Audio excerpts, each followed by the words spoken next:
So recently we got asked a question, which was essentially, why doesn't a pastor have a full-time job, right? It was like, why, so if pastors are asking the members to serve, but then they have a full-time job, why can't a pastor have a full-time job and serve as well? And then I think one of the other questions was, why do churches seek or ask for help ask for financial help outside of the church, so outside of the members? And maybe if the person is watching this, if you meant something else, let us know in the comments, but I think that's kind of what we got. So those two questions. Yeah, so to start with, I don't know if it's obvious for everyone who's watching, but I'm a full-time pastor and I don't Then have I'm not. I'm not a nun. Okay. Even though my last name is priest, I'm not. Oh, really? Yeah, it literally does. Wow. Pop. Okay. I didn't know Yeah. that. That's interesting. Yeah, so I was born a pastor. Wow. So if anyone questions why I'm a pastor, because I was born that way. Yeah, anyway, so I'm working full time for the church, so I don't have another job. Sometimes I teach language to people, or like certain like small tutoring or stuff like that, but I don't have like an actual job or business, which doesn't mean I would never have, but right now this is the situation. So I guess that's why the question was raised by someone who knows this, or maybe they just asked. I think it's just a common thing people see. Like, I think a lot of people either are going to church and they experience this, or they went and it turns them off. That's what I noticed. So they're like, I went to church, the church asked all this stuff from me, but it seems like I'm just giving, and what do I get in exchange? And then I have to work a job, and then I have to do this stuff, but then they don't see what those people are doing. I think sometimes, maybe that's not where that person came from, but I've heard other people ask that. That's where it comes from sometimes. Yeah, that could be. And actually, I know, because I was on the other side also for a long time, like just being a church member. And of course, I was going to bigger churches than right now ours is, so I can imagine there's so much more work with that. But I was just thinking, I mean, for myself, to start with, I was asked to do this. So I didn't volunteer, I didn't like try to convince anyone this is what I want to do, but the network leaders, Bread of Life network leaders from another country, Taiwan, they wanted me to come on as a full-time pastor and start the church from the beginning, and they wanted to give me a salary. So, I mean, that's a huge privilege. But I know this is not the only way. And I was just thinking, I know lots of pastors in Hungary and in many other countries. Of course, like I see some people like online podcasts, but many people I know in person, and I know their churches, I've been there. And one thing that I noticed, which doesn't mean this is how it should be, but this is just one of my observations, that several churches where the pastor did not work full time but had a business on the side, or another one is like doing his PhD and teaching in a university, another one is like has a regular job. All of those churches had been like either just like really not growing, like just the same, like they have 40 members the last 10 years, or I've seen them like really crash, or it's like I just go there again and I'm like, it's like half the members than 5 years ago. It's like so weird. Or they have lots of like internal struggles, like people have issues with each other and they just leave, and there's like the church keeps breaking.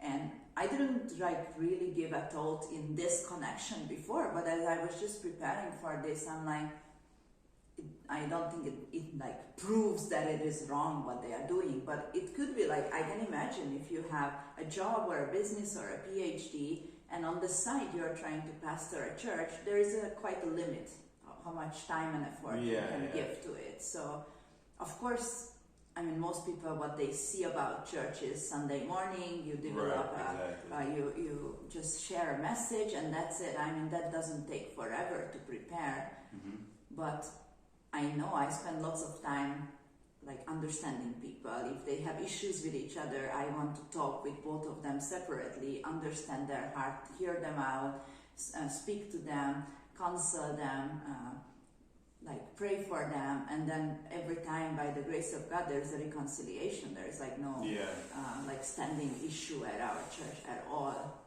So I know if I had a full-time job or something where it occupies me for most of my time, I wouldn't really be able to do that. I think the thing that that people, if you have like a business, right? Let's say if I'm like, even with me, like if I had to do what I'm doing now and something else, it'd be very hard to do. Yeah. But I think with the business, people not fully, but they're like, okay, you got to run your business, you got to do marketing, you got to create social media, like, you have to do all these things. I think when it comes to church, people just kind of think, oh, you just need to set up on Sunday, you need to preach, and then what are you doing on Monday, Tuesday, Wednesday, Thursday, Friday, Saturday? Yeah. So I think it comes across as you're only doing something on one day for an hour, and then what is going on in the rest of the time, you could be using that time to work. So like, what would your response to that be? Like, what do pastors do, or what do you do in those other days that if you had a job, it would kind of make doing those other things like really hard to do, or would it really make sense? Yeah. I guess it's not the same with every pastor, but for us at least, we have a place which we rent full time here, because some churches, they don't just rent a place just for those few hours. So in a way that's right. easy. Or they have like a main church where they always meet. Yeah, or they have other stuff. Like maybe they are not the one to clean, to fix everything, anything breaks down, call someone, like meet the owner, like figure out all those things. So I spend some time just with that, like those administrative, practical stuff, the pipes break, then who will figure out what to do and stuff like that. But also, of course, we want to have Bible classes, like Bible study, or counseling time with people, things like that. So, of course, our church is very small, so I had time in the very beginning when I literally didn't know what to do. So I was even asking my boss, like, is it worth it that you guys are giving me a salary from Taiwan, and I have like 5 to 10 members, and that there's so much how much I can do with them, but like the rest of the time, what do I do? And they were like, just invest in your time, like read books, listen to teachings, like go to as many like trainings and meetings with other pastors or anyone you can learn from, and now invest your time in that, and also just invest your time in the members as much as possible. But now, of course, there's a little bit more, but for us, we run some Ukrainian programs also here, like take care of people, give lunches, and different other meetings we do. I also just go and meet other pastors and sometimes minister in other churches or groups as well. But I still get to spend lots of time just learning, preparing myself. I'm still quite new to preaching, getting there now, but sometimes it took me like, 40 hours altogether a week to prepare for one sermon. First of all, get over like, I don't know what to say about, like what to talk about, and then figure out, research it, like then how do I develop it the best, like just trying to learn from people and think it through. Then 5 times I like cross it out, this is not the good example. I think sometimes people, because that's something that like 99% of people will probably never do. Yeah. Like even if like making a webinar or something is different than preparing a sermon. It could be similar, but it's different. So I think a lot of people don't know what goes into that. They might think like, you hear from God and you just write it. Like just write it in like an hour and then you're done. And then you wrote it on Monday for an hour and then now you have Tuesday, Wednesday, Thursday, Friday, Saturday. What are you doing with the time? Yeah. But if it's taking like 40 hours just to do that one thing, then that makes sense, because then there's all the other stuff they have to do too. Yeah, praise God, it doesn't take that long. And I did have times when I just woke up and God like literally downloaded to me and I was just writing. But most of the time it's not like that. I mean, but of course the biggest responsibility is like, I don't want to just talk like an expertise on something, like how you do a webinar on your business or something you have experience with. That's one thing, you're just sharing your experience or you research some things. But I want to make sure that what I'm sharing is really from God's heart for this congregation, and it's the truth. Like I don't want to mislead people because I'm just checking this one Bible portion. Oh, this is what it says. understand, summarize, and come up with some points. And it's like, is it really in line with the rest of the Bible? Like, am I sure that what I'm like trying to give the message, it's really in line with the whole Bible? Like, is it supported by other scriptures and stuff like that? Not just to give you guys. It's like usually I narrow down like 1/5 of the verses I share at the church than how much I looked at. Oh, yeah. Because I want to just make sure, okay, all this supports, okay, this one too, but then I've just few things I share. So that's a responsibility. So let's say if you're at like 40 hours before, how long, like on average, would you say that it like takes now, just for like the sermon part? Like, what do you mean? So you said before, sometimes it can take like 40 hours in a week to do it. Like, you've been practicing and getting better. Like, how long? Like, what has that gotten down to now? Would you say is it like 10, 30? Like on average, maybe. Maybe 2, 3, 5. Oh, okay. No. Dang, that's a big difference. Yeah. So like depends because sometimes I just have a revelation, like as I'm reading the Bible every day, I'm studying, and something comes up which already at that time I meditate on it, I research it just for myself. I just try to understand God's words and message, and then I come to the point like maybe this is something I should share. Then there's already like a pre-work done, or it's just like suddenly came together. And other times like I want to make a series, like I just see there's a need for this, so I should talk about this, but I really don't know like where to start with or what to talk about. Then it takes so much longer, then it still takes like 10 hours, or sometimes like I was doing these Bible studies before Christmas about like an outline of the Bible, like generally we went through I think in 5 or 6 parts, like what the Bible talks about and how you can describe the different books and who wrote and when and how and why. That took a lot of work in the beginning, when I don't know how many hours, 20, 30 hours altogether I put in over the course of like 2-3 weeks to prepare generally. When I even came up with this, because I already checked it, I already watched lots of videos, studied, like check all sorts of Bible study materials, and I put the general thing together. I think sometimes people maybe are assuming that you guys already know all that stuff. Yeah. So they're thinking that you don't spend time doing that because you already know it. Does that make sense? I think they're thinking you guys are going up there and you had to structure what you're gonna say, but you're not having to necessarily do a bunch of research because it's something you already know. Yeah. And I think people maybe are underestimating, like, you know it, but you're still like, there's still things that you're researching to double check or whatever. Yeah. I think some people just think, oh, you know it, so it doesn't take any time. Yeah. So they don't realize that to do a Bible study isn't just you like, let's do a Bible study and then you just get up there and tell us. I think it's easy to think that, like, you just go up there and tell us, versus you still had to do 20, 30 hours of work to put that together. Yeah. In that sense, I know it's very similar to teachers. I know my sister is a teacher too. She studied university for teaching. She did a lots of internship and stuff like that, and many projects that she had to submit. I mean, that's an investment of 3-4 years already. Yeah.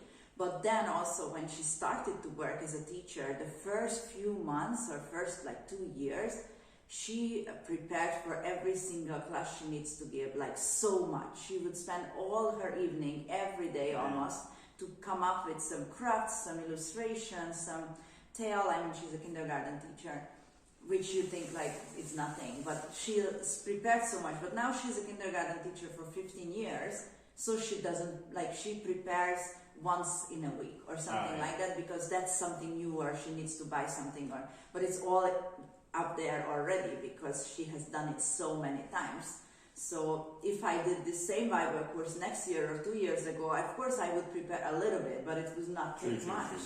And I do know some basic things, but I want to make double check and narrow it, like this is what is our main scope of study now, or this one. So that always, like, if you want to do your work well, then you put effort in it. So that's a good thing that I have the capacity for that. So I'm just like thankful for that. I know. I think because of the way that the question was worded, that it's not someone from the U.S. because of the grammar. Maybe it was. I don't know. Yeah. But one thing I learned, and I don't know, like maybe this is why some people have this question. Is one thing I learned when I was in the States. I don't know if you've ever heard this, but some of the churches in the U.S. have, how do I word it? Basically, like they buy like a program from other churches, big churches, and these churches have the sermons already written. Oh. And they give it to the pastor, and then all they have to do is replace their logo. They just have to put in like their own story, but it's like already done. So they can just buy like a year's worth of sermons, or they can buy the whole series, and like all the animation is done for them, the video is done for them, and they just have their team replace like the logos. Because I was working with the team one time, and I was asking some questions about like certain things, and I noticed like some other churches had like similar, like basically the same message. And like, oh yeah, like it wasn't the pastor that told me this, is like someone on like the actual like the media team. Like, yeah, we don't like, they don't come up with the messages, like they just get it from another church, and then they just say it. And I think some people can, like, that's their perspective of like, okay, you get these messages from another church, you just replace the logo, like what else are you doing throughout the week? I don't think that was the case for this question, but I think maybe for people that are watching this from the US, they could think that, but there's some pastors that are not obviously doing that. Maybe some people think every church is just doing that. Yeah. There are You've ever heard that before? No, I never heard like an actual. Like, yeah. I mean, I do sometimes. I listen to a sermon and I'm like, this is like inspires you. Excellent. Like it just inspires me. Or it's like a teaching by our senior leader from Taiwan. So I do wanna make sure like a year, like a message for the year. I always share with the church. So I listen to it a few times, and of course I share it in my way or with my stories, but I never like, it's not my routine, but it's interesting. I mean, that's smart too in a way. If it's like a good Bible teaching, like why not? But I guess it's so important to things to be relevant. Like, I think what this you is said, what God is speaking now. Yeah, what you said about like checking to make sure like that's what God is on God's heart for the people. Yeah. I think when you do that, it saves time. Yeah. But you're never like it doesn't put you in a position to where you have to really rely on God at all. Yeah. Or to double check or to see if this is what the people want to hear. You just go, okay, we just got these messages from this people. They have the slides, they have everything that you need, they have all the promotion, everything you need for it. And you just get up there and talk about it. There's not really any emotion, any connection. You didn't pray about like it to God. It just kind of removes all that. And maybe that's why some of the members can even feel it. They're like, well, this doesn't really connect with me. And then now you're asking me to serve and work, and then you're not. Like, what is that? What the heck is going on? I mean, at the end of the day, I want to make sure the members are growing. I mean, not just in number, but like maturing.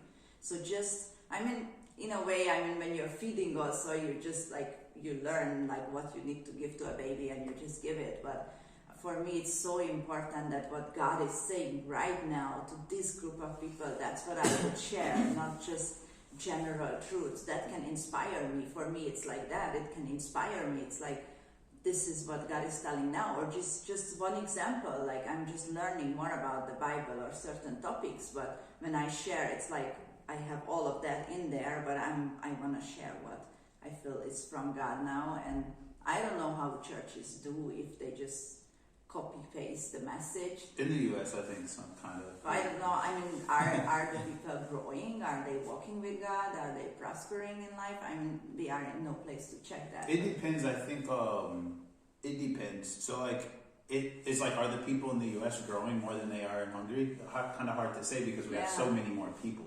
Yeah. So you could maybe be having an original message to 20 of us.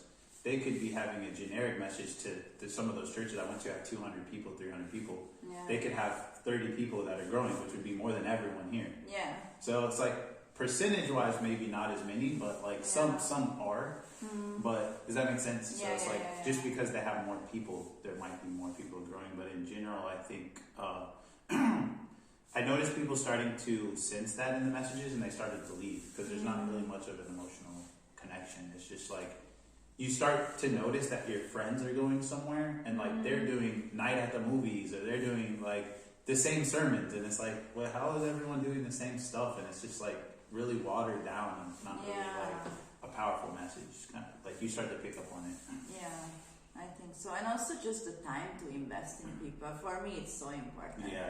I know, I mean, we generally call almost everyone who works full-time for the church pastor, but we see in the Bible that there are apostles, prophets, evangelists, teachers, pastors, and I see also that many church leaders, some of them are rather teachers, like this is their main calling, they are into teaching the most, and others are more evangelists, like okay, they just want people to come in, to get to know Jesus, after that they don't know really what to do with them. Or like different folk, I mean, or they are so prophetic, they are always just prophesying, they don't know how to counsel or teach, they just prophesy. And nothing wrong with that, because we have different gifts. Right. But I think for me, I'm quite pastoral too, so I really want to make sure, like individually, people are cared for. I mean, not everyone all the time. I don't need to like run after them and check like all the time. Like, what are you struggling with this week? I mean, if you're not, then good. But if they need help, they need prayer, they need counseling, and people come from all sorts of crazy background. I think today more than ever before, or I mean, I don't know, I never lived before, but I see that like so much abuse, like so much of confusion, and people need like the time to spend with them, not just like a 5 minutes call, like, okay, you're good now, like, can you believe God? Good, bye. A lot of the churches I was going to, they wouldn't do that. You're definitely not going to get a call or text. And you can't even really talk to them after church. It's like they're gone. It's more like you're going to like hear a speaker. Yeah. You're not going to talk to them afterwards. They speak and then they go out the back door and then you don't see them. Yeah. So it's not as much of a connection. So like when it comes to, let's say like the finances, I think my perspective is different because I'm from the U.S. But from there, people see pastors preaching on Sunday. Sometimes they do like 2 services. They don't see them really working on the other days, and then they're in their mind it's like, you're coming up with a 30-minute talk. Like, how long can that take? Like 2 hours? Okay, great. What are you doing with the rest of your time? I have to work. I got to do all this stuff. Then you want me to set up. You want me to do all this, and then they see the pastor has like a big house. They have like a nice car. They can go on all these vacations. Like. It looks like they're like really rich and they're able to do whatever they want, and then they're asking these people that have these jobs where they're really working hard 40, 50 hours a week and they're struggling, and then they're like, give your tithe, and it just seems like all that money goes to make them like richer. So like for you, maybe touch on like you don't have to give like a specific number, but I think sometimes people maybe have the perspective that like they're just giving you so much money that you can just do whatever you want in your life, and you have like no worries, no stresses. You can live in the nicest apartment. You can go out to eat every day if you want. And I think they don't understand like what that looks like for you. Like they think that you just have like no financial worries. Like as a pastor, everyone just gives you all the money, you know? I wish. Yeah. I see how pastors live here in Hungary. So that, I mean, I know in some other countries too, but maybe some of those like mega churches, pastors can do that. But many pastors who have smaller churches or here in Hungary, I really see that they just, even the money they get from the church, they always just want to put it back to the church, first of all. And they almost live like, sometimes I'm like even begging on other people's behalf, like, you still need to value yourself that much that you live in a healthy way. Like sometimes people live in poverty, pastors or ministers. Yeah, it's not either because the church is not really giving their tithes or not really helping, or they have so many other expenses. I mean, the church needs to rent the place and provide the equipment and stuff like that too. But or the pastor's heart is so much just to give that whatever they have also they just give away. Or just whoever decides up there what the salary is very narrow. So I know I'm struggling a lot sometimes, but God provides for me, but it's not just from my salary. It's like different ways how God provides. Otherwise, I would not be like, I don't know, maybe I'm living at the average of our church members, but maybe below, I don't know, when it comes to my own resources, but it's definitely not, I mean, if the motivation is to get the money from people and live a rich life, that's wrong in any way, whatever you're calling it, a pastor or you're a minister of any sort, like getting in the name of God, getting resources just for you to enjoy life. I think that's definitely very wrong, and I would never go there. But to live a healthy, normal life where you can live a healthy way, like you're not living in a dirty or moldy place or like have to travel on foot everywhere or something. I don't know. Like I remember I asked one of my friends, he wanted to become I think it was like a youth pastor or something. I was asking him about the pay, and he said, "I'll tell you this: the reward is more in heaven than it is here." Yeah. But so how do you all right? So let's say I think the average person. So if they're asking you why you can't have a normal job and also be a pastor, they're kind of grouping you with like normal people. Like, we're doing this, you should do this. Yeah. So I think to keep going on with that logic, if I'm a pastor and I'm not getting paid that much, but I have to do all this, how do you? This is just a personal question. How do you handle not showing the frustration at the people? So you're I'm doing all this stuff, and then no one is tithing, and if you do, you're giving $1 or something like that. And not every pastor has a big church that is giving them money. Some is just all from those members. How do you go about okay, God is calling me to do this thing, and I want to be faithful in doing that, but then I'm helping these people, and none of them want to tithe. How do you make sure that you're not getting frustrated? Does that make sense? I guess. Or do you ever get frustrated and not show it at the church, but you're oh man, how do I get this to go? I mean, for me, it's a different case because I don't get my salary directly from the members' tithes, but which might change also. I mean, right now we are still in a planting phase, so there is a church network that supports us. So they give the salary, and then the tithes just goes to the church and whatever the church the expenses. Oh, okay. Yeah. But sometimes I do feel that, but for me, it's I know God called me for this. So at the end of the day, I'm really not doing it for you guys. Right, yeah, true. I'm doing it because God told me, and every single thing, when He says, please go and take care of this person or that person or do that for them. I'm doing so many administrative stuff also for people. Just fill this paper, go with me to this office. I mean, it's an international church, not the local here, so that's kind of also a natural thing to do for people. But it's I'm doing it because God puts it on my heart, not because you're demanding as a service. I'm giving my tithes, so you need to give this. So if you're not giving your tithes, why would I do it for you? That would be just a paid service. But right. I think that's really good to avoid that kind of thinking, even though that's how the word works. Sometimes I'm shocked on the other hand, why do people sometimes think they can come into a nice place, enjoy a good meeting, even have some coffee and snacks and Christmas gifts and something like that, and never contribute anything, and do that week after week after week. What do you mean? What do you mean? Sometimes people don't even have the thought of giving any offering. No, but what you're saying, they go to a nice place. What do you mean by that? I mean, in any other case, you would need to pay for everything. Yeah. You can't just go to a restaurant and just get stuff. Yeah, I'm just eating some here. I'm spending the whole day here, and then it's the waitress comes up to you. Sorry, I don't want to pay anything. It's can I just have a cup of coffee just for free or something? In a way, it's so weird in this world also. But of course, we are also a big family. But even in the family, you contribute, and not just financially, but in everything. And I just love how our church members now, the service is over, and it's I don't need to say anything. Just people find what they need to do, some just put chairs aside or something like that, clean up the cups. But I mean, that's a big family, right? You all contribute something. But also I see that the whole thing should like really like come together in God. Like if I'm doing this because he asked me to do, you're coming here for him, not for me. Mm-hmm.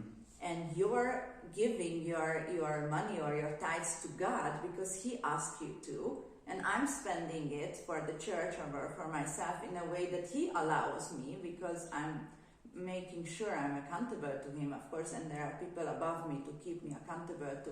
If it's like comes together in God, it's not a business between us, like not this way, but all goes this way, then it should work well. Because I don't want anybody's money, so You're not doing it for our money, and we're not giving our money for you. Yeah. And it's right now it's very good for me because I'm literally not getting the money from you guys.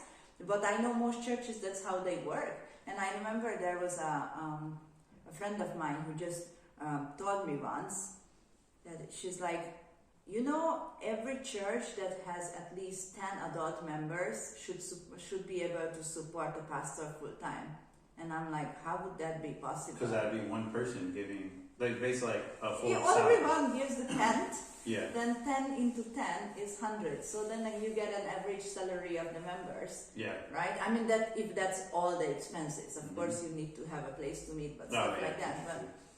But in a way, it's true. It's like if everyone just gave the 10 to God, and that's how it worked before. It's so interesting, actually, that this whole thing, it didn't come like, it's not like a 20th century or 19th century invention or something, like not even a Christian invention, like, oh, there should be a pastor who works full time and the people give money for them.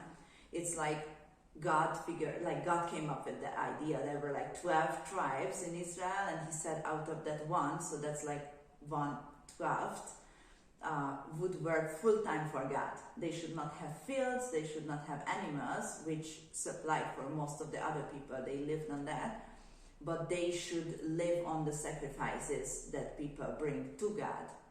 That would go to the priests, to the Levites. It's an entire tribe. So it was like 1 out of 12, kind of, like, one of the 12 tribes. That was their full-time job. Just take care of the house of God, offer the sacrifices, read out the scriptures, do the prayers, whatever they needed to do for the people. And God designed that. He said, this is how it should be. And when you bring your sacrifice, this and this and this portion, sometimes you have to like completely burn it off. Like literally it just goes to God, like nobody gets it in a way. Just burn it off.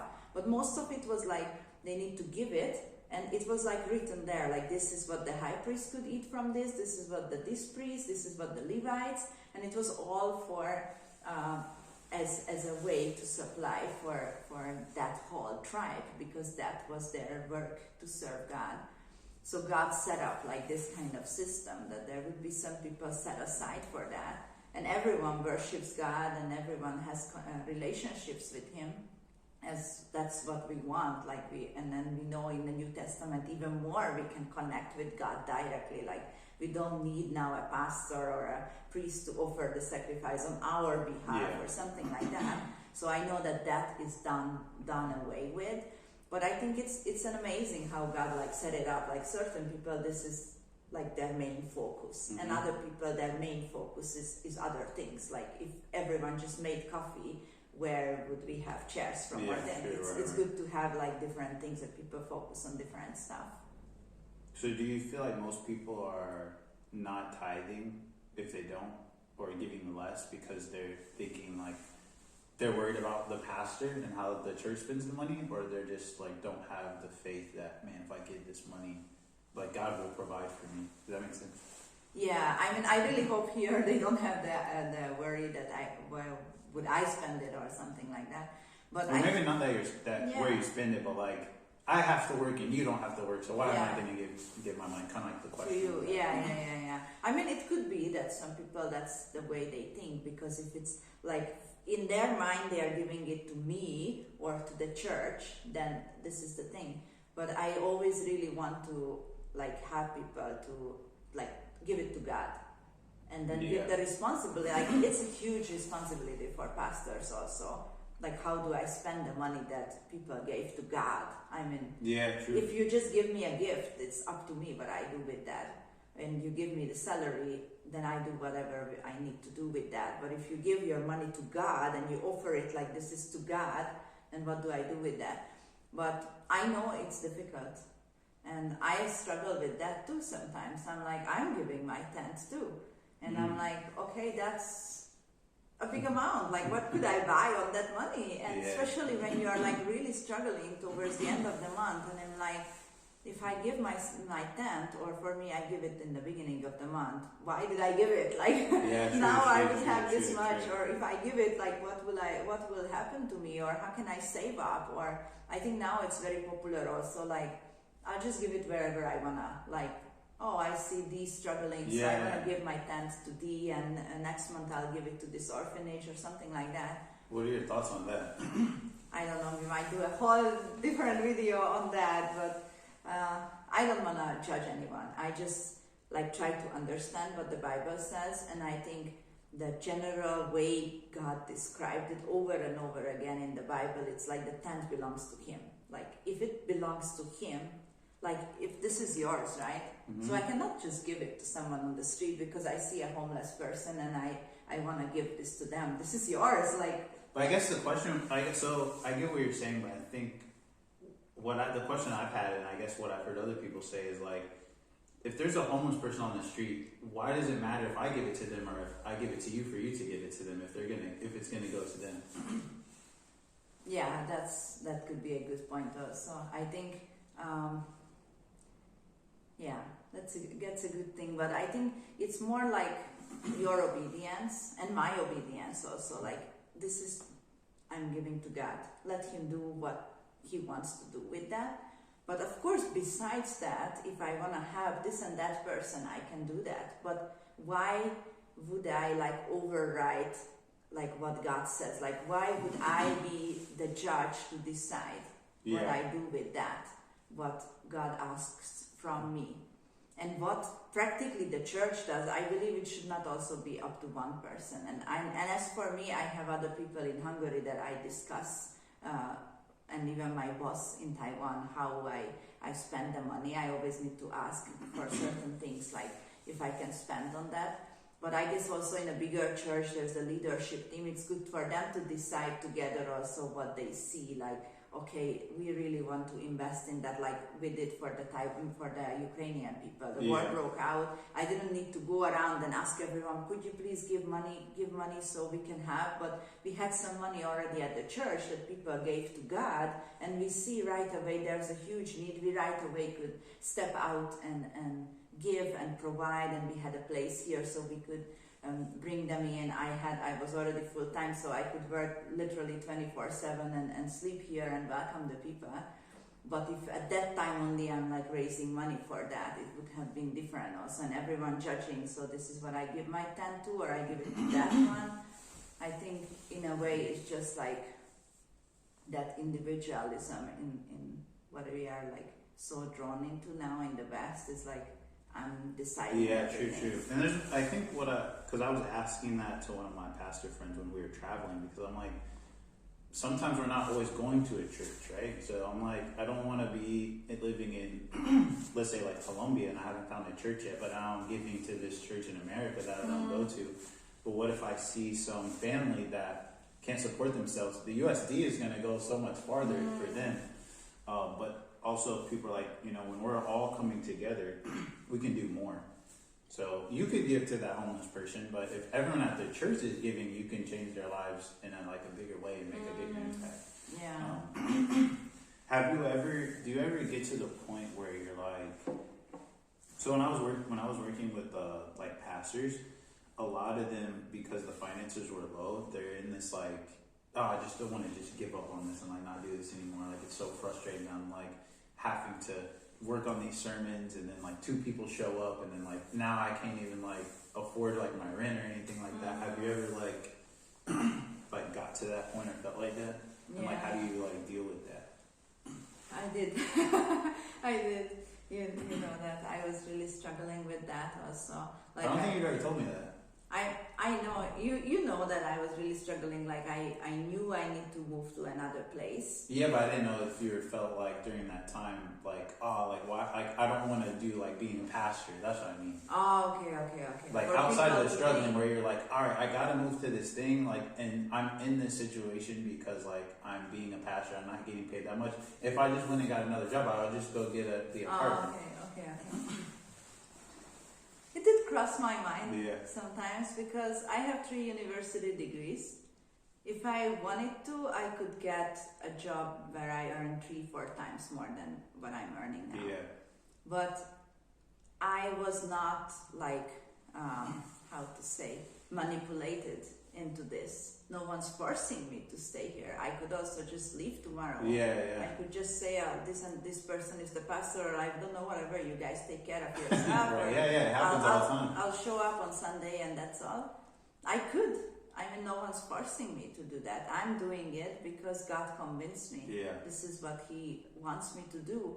And for me, at the end of the day, it is really trusting Him. Like, if this is what you called me, you could have called me anything else. Like, what if you are called into, like, you're having your 4th child, 5th child, 6th child, and like, how will I supply for them? Like, do you believe it's from God? Right. So He will provide. Like, same way for me. Like, I believe I'm doing what God asked me to, so He will provide. So I can walk away and do something else. And I did. For a year, I was a restaurant manager. And I earned, In between being a pastor? No, before I was a pastor, but after I was already a full-time missionary for many years. Oh, okay. And I was in India for many years, and I was just living on supports of people. So I didn't have like a salary, but certain individuals and churches decided to support me with small amounts, and I lived on that. And partly because of that, because I'm like, is it okay that I'm doing this? Is it right? And of course I was disappointed with things. I had a breakup, I was confused and many things, and I'm like, okay, I love God, but I think I'm done with full-time serving. Like, let me just get a job. Yeah. And I ended up being a restaurant manager, and I saw like really God's hand in that. Like, I went as a waitress. In 2 weeks I was a restaurant manager. Oh wow. And I earned a way better salary than I ever earned before. And I brought in Christian people to work for a Muslim boss and a Hindu chef and stuff like that, and we changed the atmosphere in many ways, and I think we were a blessing, and we flourished the restaurant altogether. We are always number 1 or number 2 on the TripAdvisor. Oh, wow. Among that category of restaurants in Budapest.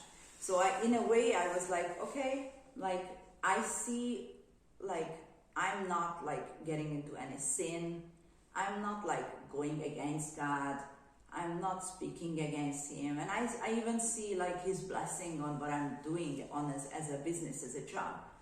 But deep inside, again and again, it just came up. It's like, I know I'm not doing what I'm called to. Yeah. Like what I'm designed for.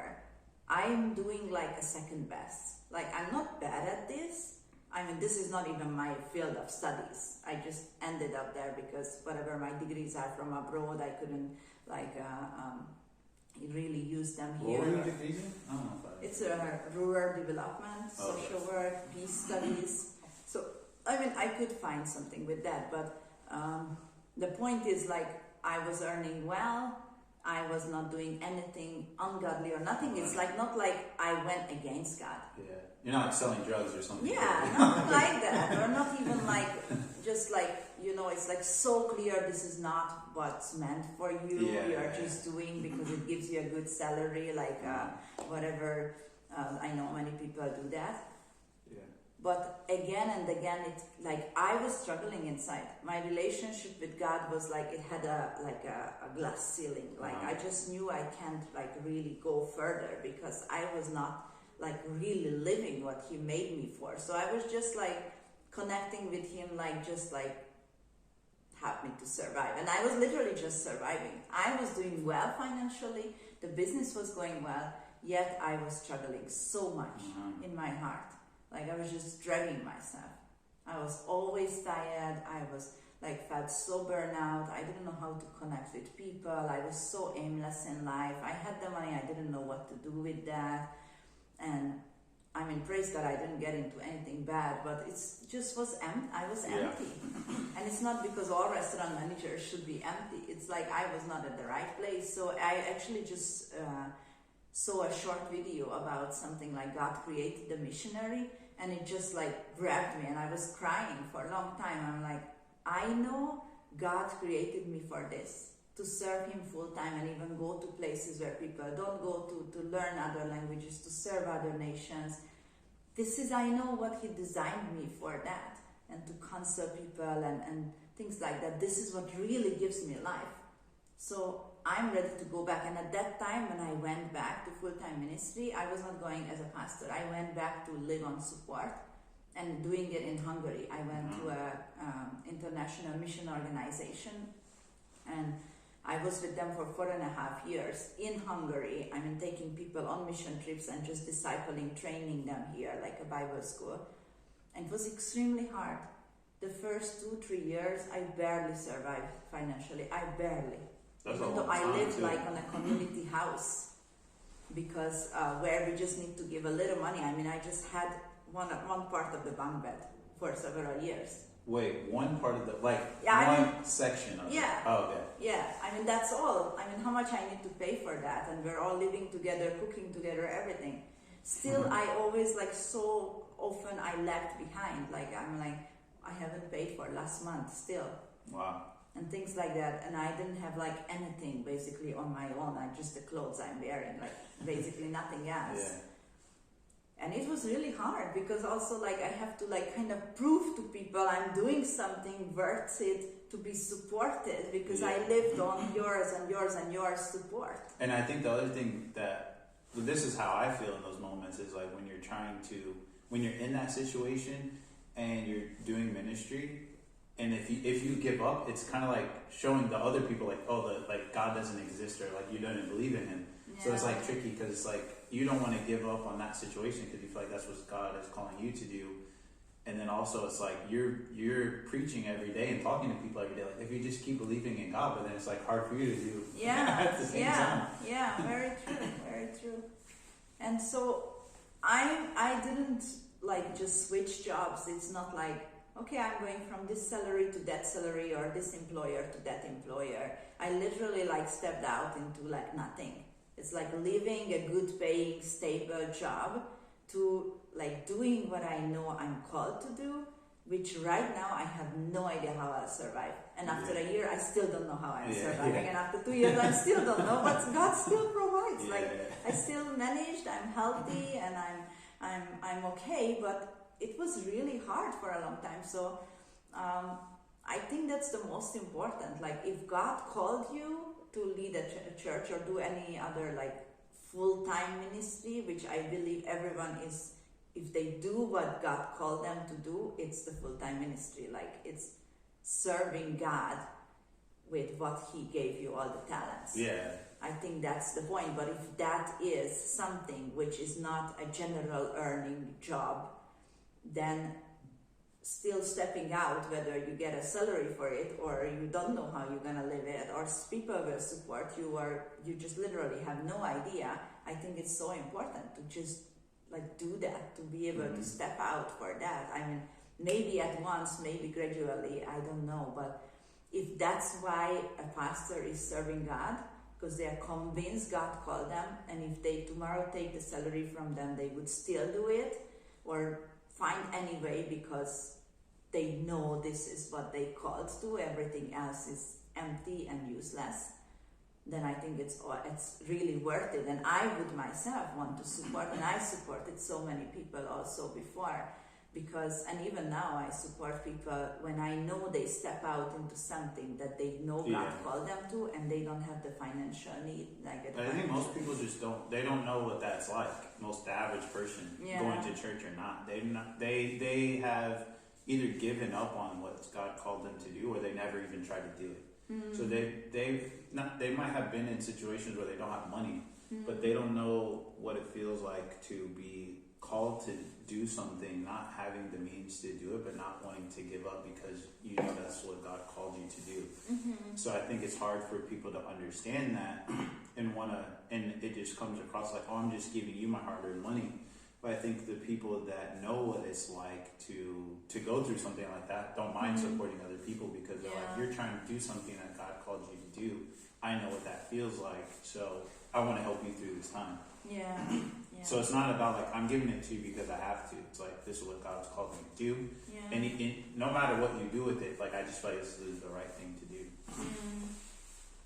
Yeah, so true. And I think coming back to a local church, like, it's so beautiful when we can all do what we can do. Like, if your calling is to, like, bring people into God's kingdom, like, introduce Jesus to them, why would the pastor go instead of you? This is what you're called, like, you're the best at, whether you have a job on the side or not, do that. If you're really the best, like what God called you, or what you're best at is like singing or playing the instruments and worshiping God, then why would someone else need to do? Like, I'm so glad I don't need to stand there and sing or try to play an instrument, because I really cannot. A lot of pastors are doing all of that. All of that, yeah. I think I did 90% besides, or except leading the worship. But you never did that? No. It's like in America, it's like they just love doing that. Yeah, I think because like I just know I don't have a good voice. Like. It's interesting. It's like they just love, like they're always the ones typically leading or the wife, if the man is doing and the wife is someone else. Yeah, I mean, I was blessed with a great friend from the very beginning who was willing to journey with me on this, and she was a worship leader from the beginning, so That's good. It was always good that we had that role from the beginning. But I'm so glad when we have people who take care of the kids or who do this and that, because again, all together, like, we are a family. Like, the point is not like, okay, I'm getting the salary, so then I should do all of that. I could, and I did for a long time, but even like for the rest of you guys, it doesn't feel like you're part of it if you just come and enjoy the service and everything is taken care of. But when you can also do what you're good at, whether it's just serving coffee to people or taking care of the kids or washing the stuff or singing or whatever it is, then it's like, then you're really growing also, and then you're living your potential. And for some people it's just a training field. I mean, no one is called to just wash the dishes or stuff like that, but it's also like a contribution to that. I think it's just like the expectation. I think sometimes the expectation of church is more like a free service. I mean, it's called service, you know? Yeah, maybe, yeah. So it's like, I think a lot of people have the expectation that's like, okay, I'm working hard throughout the week and I come and this is just my time to just sit here, get the word and leave, versus having the expectation of this is a community. It doesn't matter if you're on the staff or you're not, but like, we do all this together. And for a lot of churches, I'm like, if everybody did something, it would not take that long. Like, my pastor used to be like, nobody wants to help us like clean up like afterwards and stuff. And I'm like, well, how come people don't leave before you pray? Like, why do you dismiss us after you pray? Just let them leave and then pray after. And he's like, well, no, like, they need to pray. I'm like, so why don't you just dismiss them after we clean? It's like, oh, people will get upset. I'm like, so? Like, you're not upset if they pray, or if you ask for the tithes. Like, you don't say, all right, you're gone, and then you just have the people that are left. So I'm like, I'm like, if all those people, 100 people, were to help put up chairs, it would take 2 minutes. Yeah. And then everyone can just go to lunch. But because there's 5 of us, it takes 30 minutes. Yeah. So I think people just, I think most people don't even think of church like that. It's just like, I'm coming, I just want to like not be seen really, don't talk to me, let me just listen, and then I'm out. Versus a collective community responsibility. Yeah, actually I really see that's what people need the most today, especially in the big cities, especially international, community. Like, that's what you're actually coming for the most. Like, if you just want to have a good teaching, then go online and find 2,000 good messages. So then why would you even leave home? Then have popcorn, sit in your bed and watch it. But if you want to come, like, then enjoy being part of the community. Like, spend the time, talk with people, and be part of the church or something, because like, that's what actually, like, it gives so much also to me, also to see all of you, to talk with you, to learn from you. To sometimes I just called your wife like at midnight because I was struggling so much, and I'm like, could you pray for me? And it's amazing for me that I can do that with people. Like, I'm not the God or the guru of something here who will solve everyone's problems. Like, I'm struggling too sometimes. I think people don't think that of pastors. It's just like how could you struggle? You know everything about the Bible, so you have to be living this, not Jesus life, but like perfect life where you never struggle. All your finances are covered, and anytime there's a bad situation, obviously you're going to trust God because you're the one teaching us this stuff. And that's how that comes across to people. And I think a lot of the pastors that I guess it's like people in general, but the pastors I know, they don't want to be vulnerable about their situation because I think two things. One, they're like, it makes it like people want me to like be that strong person. And then two, like I don't want it to come across as like, oh, you have to have pity on me and just give me money or like just to pray for me. But I think if more people like heard your story of how you're like, man, like there are times where I want to give up or it's frustrating. It's like you guys aren't perfect, but I think people see it as that. Yeah. So like you don't need help. Like I think that's why a lot of people don't even check in on their pastor because they're just thinking like, well, you guys are fine. You know how to do this stuff. But I don't know if anyone is like that. Like no matter how much you know here, like you first of all like need the company of other people. None of us have everything, and we are just human beings. Also, we all struggle to believe or to step out sometimes. Yeah, but I guess just coming back, even like being like full time serving God. The first thing actually that came to my mind was like, okay, who is our greatest example? Jesus.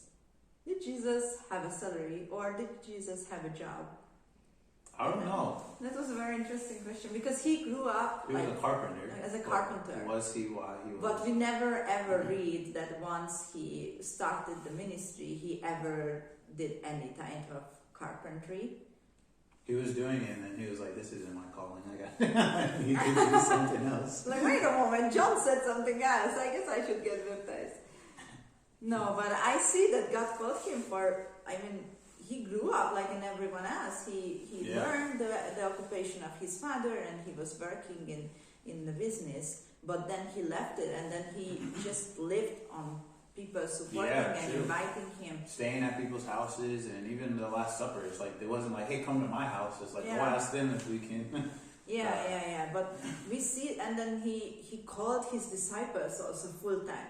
Like, leave your nets. Oh, true, yeah. He literally called them away. Like Matthew also, like he was a tax collector. Peter, Andrew, James, and like John, they were all like fishermen. So like they were all called from their own jobs, like leave it behind. We never read like, oh, okay, Matthew, after he finished his shift, he came and visited Jesus. It's interesting. Yeah. It seems like there is something where God just wants. I think a lot of people rely on that though. That's why. So it's like some people need to be put in a situation where they can't rely on their finances. That way they're in a situation to trust God. Yeah. Because otherwise they would be following Jesus, but they're really relying on their income. So if time gets tough, they're just like, oh, I just take this money and just handle this situation versus like what the situation you're in sometimes is like, you have to just pray. Like there's not the money that most people rely on. God is the only thing you can really do. Yeah, and that's great. I mean, at the end of the day, you really want to learn to trust God, but you will need to trust God with your business too, or with your job, or with your family, everything else too. But if this is what God called you, I mean, it's also interesting, like you find all sorts of examples in the Bible. Everyone brings up Paul, Apostle Paul, and time to time he lived on working. He was a tent maker, and other times he lived on the support of the churches, and he like alternated according to what was the situation in that place or that season, what was better, what was more convenient, or what God let him. Like certain places he says, like, I wanted to make sure even you guys could provide for me, I wanted to make sure I live on like working and I'm living on that. And other places like, I'm so thankful you guys supported me so I could go there and here and I didn't need to work, but I could do full time. So I think this is like valid in both ways. But at the end of the day, I'm just very glad I can do it full time, what God called me to, like whatever it is. I mean, I'm going to the villages also sometimes, helping the Roma people and doing some things for the Ukrainian. And it's not just the Sunday service here, but I'm glad for those also who have a business or who have a job and they are able to put like in their spare time to just still like prepare and take care of people. It's also really valuable, and I'm sure God like really rewards that too. But there's so much, how much they can do. No, that makes sense. Yeah, anything else? I mean, I think it's like a lot of information for people like that. Hopefully, like that helps people see that. Because like, I guess for most people, they're not gonna ask their pastor that. And a lot of pastors, unfortunately, they get kind of like touchy when you ask them this. That's why I was interested. Yeah. I was like, I want to know what your thoughts are. Yeah. But it's like when would you ask someone that question? You know, you're not gonna probably ask them at church, and then it's like you don't have their number. So I think it's a question that a lot of people have, even if they don't say it. So it's good to get that perspective from someone. Yeah. Well, I'm glad to answer. This is my perspective, my experience. It might be different for others, but this is what I can share. So if this didn't answer your question, whether you were the one to ask it or it just brought up other questions for you, we'll in the description of this video, in every platform we're gonna share it, you'll find the link to a form. So you can fill in the form and just send your question, whether it's connected to this or anything else you would want to ask a pastor or Christians in general, wherever you come from all sorts of any type of religious or not religious background, or from this church or from any other place. You just have a question that you don't get an answer for, you can just walk up to a pastor and ask. Then you can send that question. And you can do it in a way that the person who asked this question did, like not to mention your name and nothing, and we're just gonna answer your question. Yeah. Or you can even come on the show, whether in person if you're in Budapest, Hungary, or online. We can do a Zoom call and do it that way. So then we can actually like make sure like we're answering your question, and you can ask it face to face, and we can try to answer. So I will share the link. So yeah, please go ahead and ask your questions, because we are here. We would like to be vulnerable and share whatever we know or we experience or we believe, and help you with that, because it's for all of you guys. It's not our inner word, but I believe and I know we are here to serve you, to help you guys, whether you are in Budapest or anywhere else, but you're trying to understand what Christians really believe or how they live or how churches function, but you're full of questions, or maybe you're convinced of something but it might not be true. So it's good to double check. So feel free to send your question and we are happy to answer. Or if it's like directly connected to what we just asked, you can also just comment in the in below the video, and we can try to answer there, or like link another video where we answer your question or something like that. So I'm glad that we could do this, and I hope this helped you guys. So thank you for listening to us. Bye. That was good.